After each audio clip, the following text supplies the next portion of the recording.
All right, we've got a big boy unboxing here today. This is going to be an interesting one. I'm not sure what condition this is going to be in, or if it even works. Shipping this actually costs more than the thing costs itself. So let's open it up and have a look at what I've got.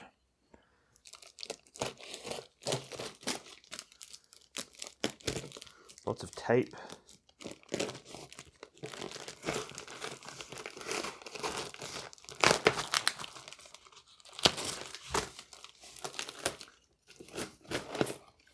You can see bubble wrap underneath.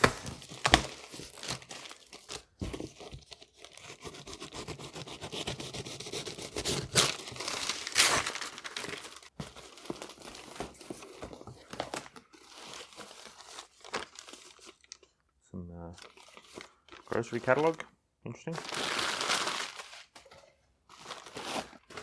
All right, we have something here. What's this?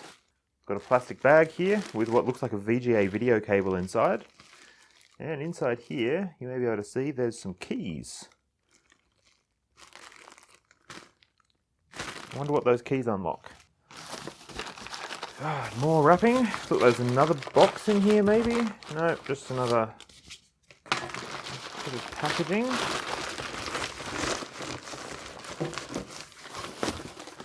And what's this? Whatever it is, it's metal. Okay, I'm going to see if I can lift this out.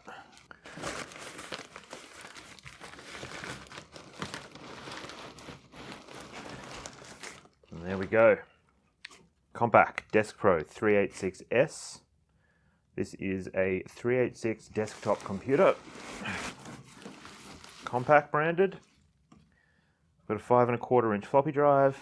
There's actually a DVD-ROM in here, which is clearly not original. The drives are packed in with this cardboard here that was mentioned in the listing. I think 5¼ drives in some of these old cases need special rails to screw them in, so they may be missing. Pretty satisfying power switch here. Let's see if we can get this out of the box, get the box out of the way, and have a closer look. Okay, here we are. Big heavy boy. All right, let's get down for a closer look. So there is a sticker on here about name of someone being nominated to be responsible for the hard disk. I assume this was an office computer back in the day. So, close look at the front. The logo, the drives, and the power switch. What looks like a hard drive LED, although there is no hard drive in this. It looks like maybe the power LED could be missing. On the side here, we've got some sort of warning label. CSIRO. Okay, so it's ex-government. Very cool. All right, so closer look at the back. We can see we've got an office label. This would have been an asset tag from the office that this was in. Original Compaq serial number, power plug. We have keyboard and mouse plugs. These appear to be PS2, which is good. I do have some PS2 adapters and devices. Printer port, serial port, and then the video out. And this will be VGA, I'm pretty sure. Other side, again, there's a sticker here that would have had something on it at some point. On the underside, we have Compaq sticker here.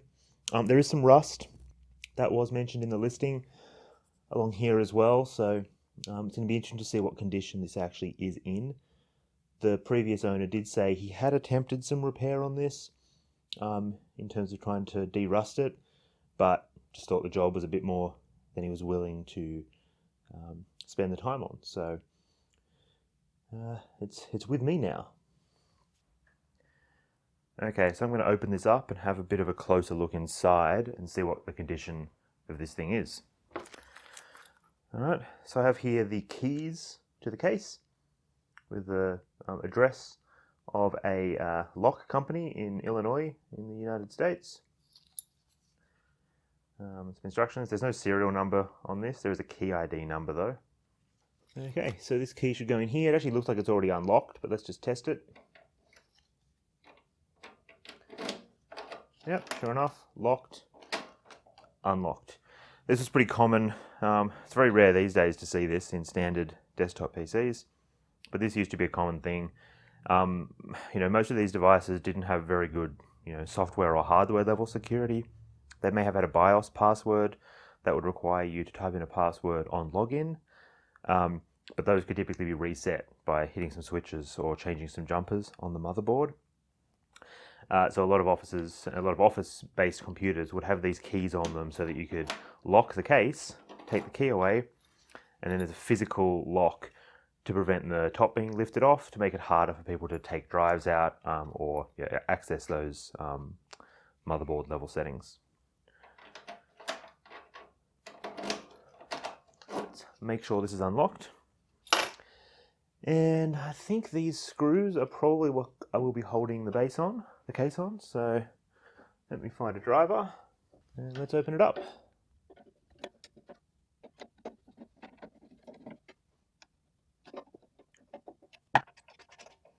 Oh, they're captive. That's nice. So I'm not going to lose them. Okay, let's see if this opens. So just lift off, I wonder. Slides forwards. The front bezel is actually part of the case.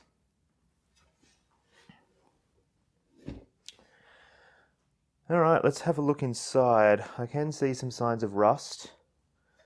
Okay, so I've got the overhead cam set up. I also did cut myself while opening this, so hopefully I don't get tetanus.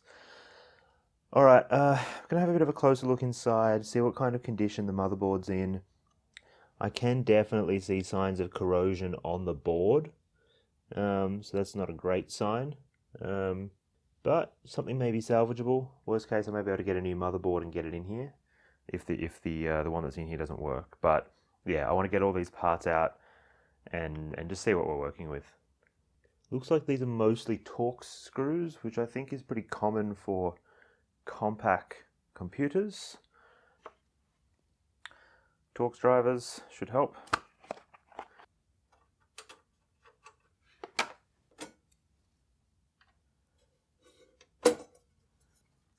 So we can see the 5 1/4 inch floppy drive here. Now this might just lift right out. Yep, it does. It's not actually screwed in. Get the power connector out. It's like just standard Molex connectors.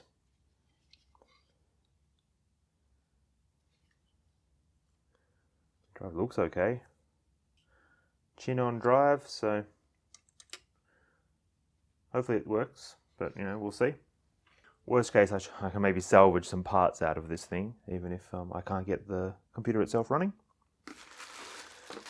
I've got this cardboard holding things in, and yeah, I think this thing did have some sort of brackets that would slide in to these slots here to hold the drives in place originally. DVD-ROM drive, just standard IDE drive. This should work, I assume. Now, okay, so this packaging was just to hold the drives from sliding back. If the case is salvageable, I might be able to maybe try 3D printing some mounts for this. I'll have to look online and see if there's any guides for that. Yeah, so I can definitely see some bad signs of corrosion on the motherboard. There is actually a math coprocessor installed. That's interesting. A lot of the corrosion seems to be around that area. That's the clock crystal. That's not great. The Compaq ROMs for the BIOS, I assume. We've got some 16-bit ISA slots for expansions. That part of the board looks pretty clean, but yeah, down here looks bad. I wonder if there was maybe a battery around this part of the board that leaked. Anyway, let's just see if I can get this thing open anymore and get a good look at the motherboard. Definitely kind of feels like it will just pop out. Yep, it does. Perfect. Thank you, Compaq. Ooh, yeah. That doesn't look great. So I'm going to remove some of these power connectors to get them out of the way. Looks like it's got some sort of proprietary power supply as well. If that's at fault, then yeah, God knows what's going to happen if I turn this on. But yeah, the bigger concern is around this half of the board. There's some serious signs of corrosion. So this thing might not be savable. Let's find out. Can this come out? It looks like this is going to be the video board. I assume this is slotted in. Yep. Yeah, so this is the video card. Interesting. It rather than being a ISA slot, this thing slots into these connectors directly on the motherboard, down like this. I've never seen anything like that before. Pretty cool. Let's just bring the camera in and get a closer look. Now you can probably see all through here, this might have been RF shielding, is very rusty. There's rust around the power supply here, and then yeah, there's definite signs of corrosion on the board itself. I might see if I can remove the board, get it out of the case and have a look underneath. But yeah, this doesn't look great. But we'll see if anything can be salvaged. Who knows, I might be able to clean it up. If it's all just surface level dirt and grime, this thing might be savable, but I don't have high hopes. Okay, so I've got the some of the screws on the back removed. That was a bit of a pain. Now let's see if I can get this motherboard out.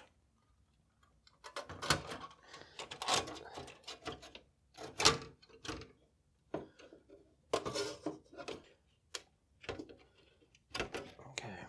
So yeah, you can see along here, there's some that sort of furriness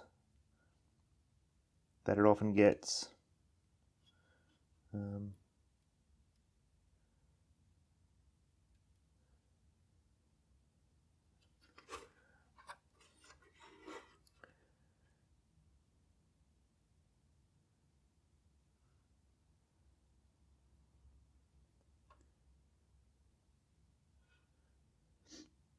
The back doesn't look too bad. There's definitely some signs of corrosion around the edge.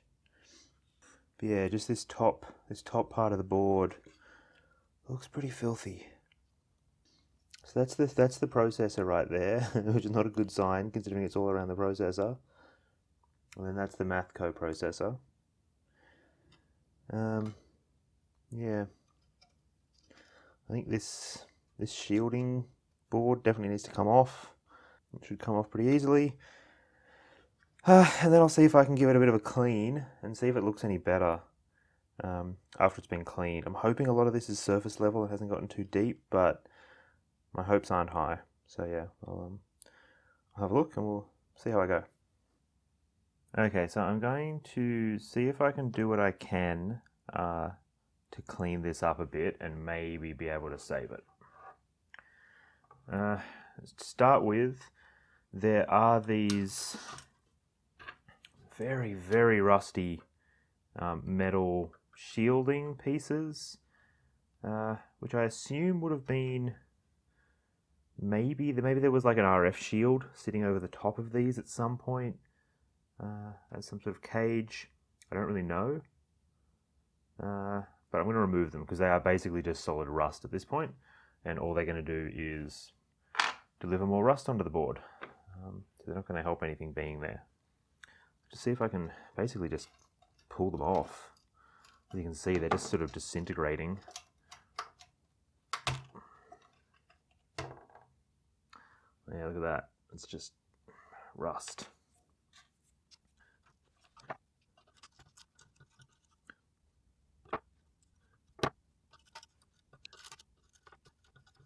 Are they secured to the board in any way that I can see? Just worried they're going to be delivering rust through the board as well. Possibly. Yeah, actually, maybe they're soldered in.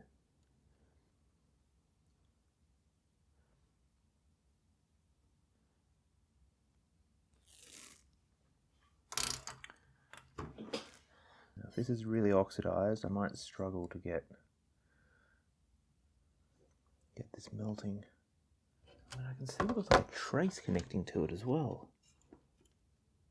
Definitely a trace connected to this. Maybe it's just ground. Maybe it's just some sort of ground connection. I wonder if this will cause problems not having them on there. It's a worry. Worst case, I may need to bridge some of these to ground with some bodges or something. Not quite sure. Anyway, they've got to go, unfortunately. Yeah,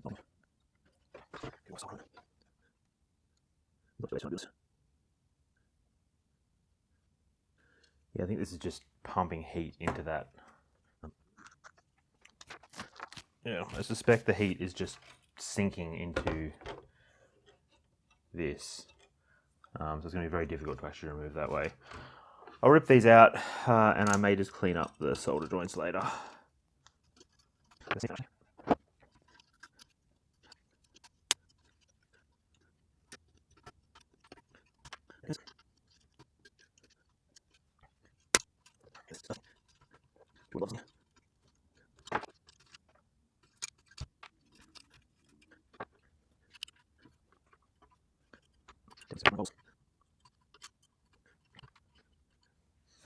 I'm just going to remove these ROM chips.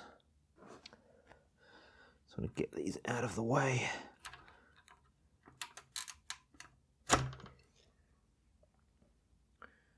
Yeah, not too bad.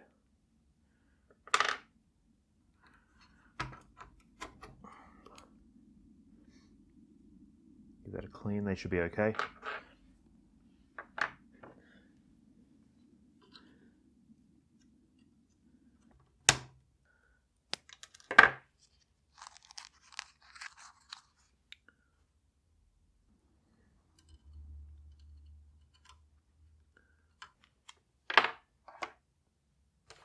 So I have managed to get most of these bits of, I think they were a combination of some grounding and maybe some heat sinking.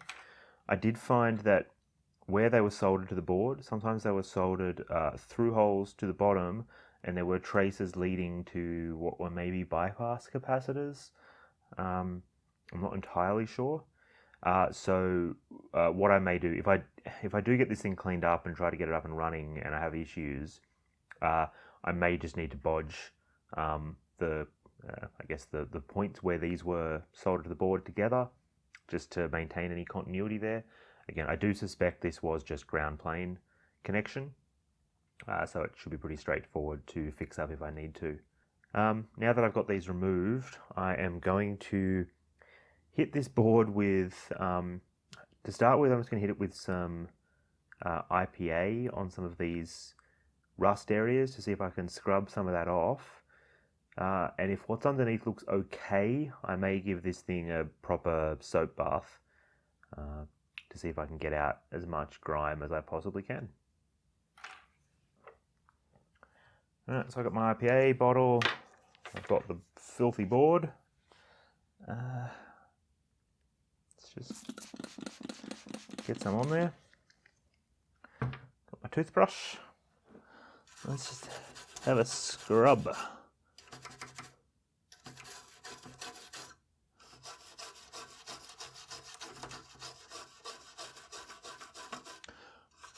Focusing on this part of the board to start with, because this is where the processor is.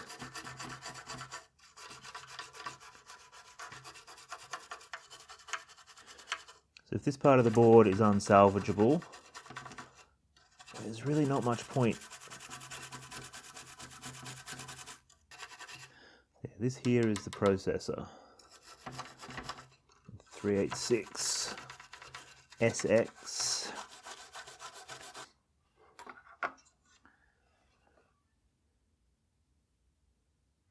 Can't quite tell if that's just surface or if there's actually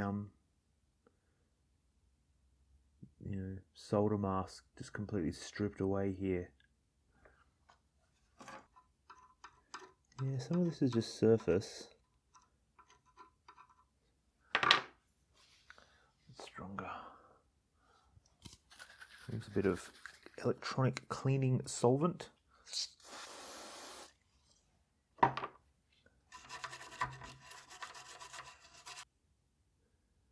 One other thing I've seen can work pretty well on this sort of rust is WD-40. Not sure if I want to go there just yet though. Might give this thing a really good, bit of a soak. Yeah, I'm going to give this a soak. This thing is just filthy.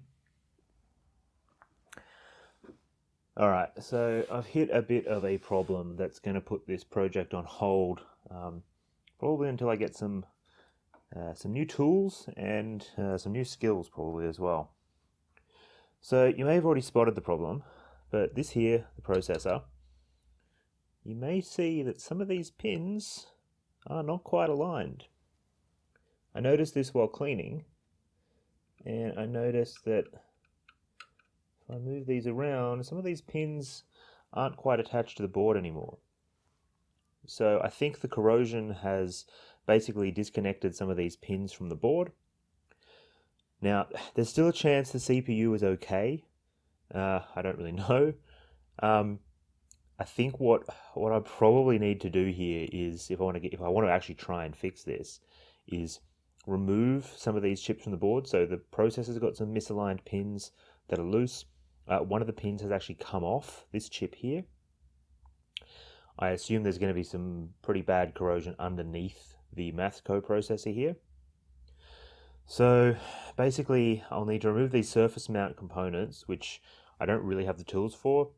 I could probably have a crack at it with the soldering iron, but more likely to do more damage than good. So I'd want to get a hot air rework station for that, which I don't have. And even if I did, until I learn to use it properly, I don't think I'd be confident in attacking a repair job like this. So for now, I'm going to just give this a little bit of a, finish cleaning off what I can. Throw this back into the case, store it away for now, and this is going to be a bit of a back burner long-term project. At the very least, I would like to see if the floppy drive works, because that could be useful in another PC.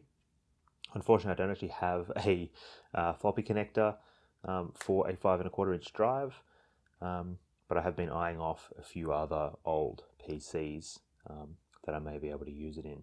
So yeah, unfortunately that's going to be it for this section of the repair. Hopefully I'll get back to this one once my tooling and skill set improves a little bit.